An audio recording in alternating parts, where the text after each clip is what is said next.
የናረኩባቸው ተማሪ ነበረች። ለምን ገባባት እሷ? እሺ አትለኝም? እሺ ብላ አትካድምም። ስለዚህ ተቆጥተህ እሷ ላይ ገባ። ለምን ገባ አንተ? አረብ ሀገር ስትሄድ ቡና አፊና ሂጂ ተባለች።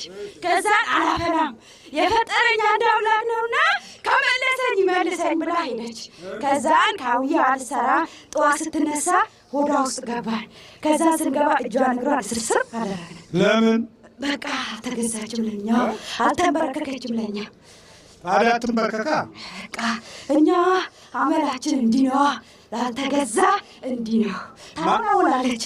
ወይ የእናቴ ውቃቢውን የያዘ ወዲ ተበላው ትላለች። ደግሞ አንዴ ወልዛ እመቤቴ ትላለች። ብትሸልጥ ልክ ትመጣ የለም እንዴ? ትጸልያለች፣ ሁሌ ታለቅሳለች እዛ